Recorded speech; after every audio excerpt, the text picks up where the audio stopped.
কাউসারের পানি চাই কি চাই না? কথা বলেন, চাই কি চাই না? আর এমন কাউসারের পানি পান করবেন তো করবেন, আর জীবনে তৃষ্ণা লাগবে না। লাম ইয়াজমা আবাদা। আমার নবীজি বলছেন যে কাউসারের পানি যেই ব্যক্তি একবার পান করবে, আল্লাহ রাব্বুল আলামিন তার তৃষ্ণাকে দূরীভূত করে দিবেন। সুবহানাল্লাহ। প্রিয় ভাইরা আমার, আল্লাহ রাব্বুল আলামিন সূরা কাউসারের শুরুতে বলেন বিসমিল্লাহির রহমানির রহিম, ইন্না আ'তাইনাকাল কাউসার।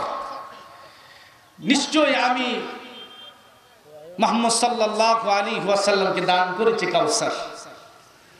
আল্লাহ রাব্বুল আলামিন আমার নবীজিকে কাউসার দান করেছেন। এই কাউসারের অসংখ্য অগণিত ফজিলত রয়েছে, এর অসংখ্য ব্যাখ্যা রয়েছে। তার মধ্যে থেকে দুইটি ব্যাখ্যা আমি আপনাদের সামনে উপস্থাপন করব। কাউসার কি? অধিকাংশ মুফাসসিরিন কেরামগণ বলেছেন হুয়া নাহরুন ফিল জান্নাহ, এটি হলো একটি জান্নাতের নহর। এটি হলো কি? জান্নাতের নহর। যেই নহরের পানি আমার উম্মত পান করবে। সুবহানাল্লাহ বলবেন না? কাউসারের পানি চাই কি চাই না? কথা বলেন, চাই কি চাই না? আর এমন কাউসারের পানি পান করবেন তো করবেন, আর জীবনে তৃষ্ণা লাগবে না। লাম ইয়াজমা আবাদা।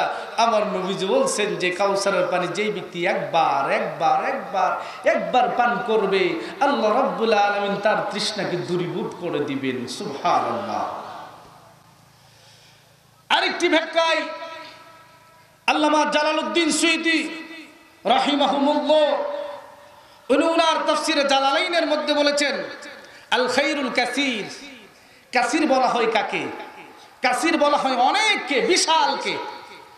অনেক যেটাকে বেশি বোঝানো হয় এটাকে বলা হয় কাসীর। আর তার বিপরীতে বলা হয় কালিল, মানে কম। কালিল মানে কি? অল্প। কালিল মানে কি? অল্প। এই কাসীর থেকে কাউসার নামকরণ করা হয়েছে। জিরে জিরে বলি সুবহানাল্লাহ। আল্লামা জালালউদ্দিন সুয়ুতী রাহমাতুল্লাহি আলাইহি বলেন আল খায়রুল কাসীর মিনান নুবুওয়াতি ওয়াল কুরআনি ওয়াশ শাফাআতি ওয়ান নাহওয়িহা। আল্লাহ রাব্বুল আলামিন রাসূল সাল্লাল্লাহু আলাইহি ওয়াসাল্লামকে যে মর্যাদা, যে সম্মান, যে কল্যাণ, যে নিয়ামত দান করেছেন এবং আখিরাতে যা দান করবেন সমস্তটাকেই, পুরাটাকেই বলা হয় কাউসার। জোরে জোরে বলি সুবহানাল্লাহ। রাসূল করিম সাল্লাল্লাহু আলাইহি ওয়াসাল্লাম মসজিদে নববীতে বসে রইলেন সাহাবীদেরকে নিয়ে। নবীজি বসা, হঠাৎ করে নবীজি মুস্কি হাসি হাসলেন। সাহাবীরা বসে আছেন। সিদ্দিক আকবর, হযরত ওমর ইবনুল খাত্তাব রাদিয়াল্লাহু তাআলা, উসমান যিন্নুরাইন, আলী কাররামাল্লাহু ওয়াজহু, সকল সাহাবীরা মসজিদে নববীতে বসা। হযরত আবু হুরায়রা রাদিয়াল্লাহু তাআলা আনহু শহরা নবী সাল্লাল্লাহু আলাইহি সাল্লাম হঠাৎ করে মুস্কি হাসি হাসলেন। সাহাবী প্রশ্ন করলেন লিমা দাহিকতা ইয়া রাসূলুল্লাহ, আপনি কেন মুস্কি হাসি হাসলেন?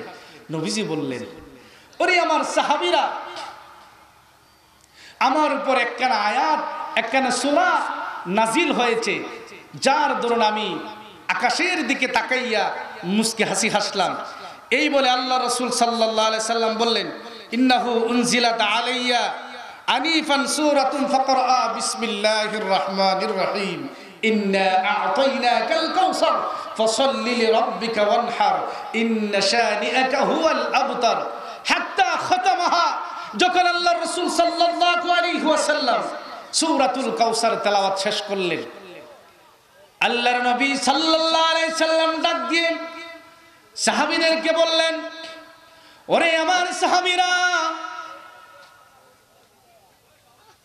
তোমরা সূরা কাউসার সম্পর্কে তোমাদের ধারণা কি? কাউসার কি জিনিস তোমরা জানো নাকি? রাসূল সাল্লাল্লাহু আলাইহি সাল্লামের সাহাবীরা উত্তর দিলেন, ইয়া রাসূলুল্লাহ, ইয়া হাবিবাল্লাহ, ওয়াল্লাহু ওয়া রাসূলুহু আলাম। আল্লাহ এবং আল্লাহর রাসূল বড় জানেন, আমরা জানি না। অথচ জ্ঞানের ভান্ডার ছিলেন, অথচ জ্ঞানের ভান্ডার ছিল আলী কাররামাল্লাহু ওয়াজহু।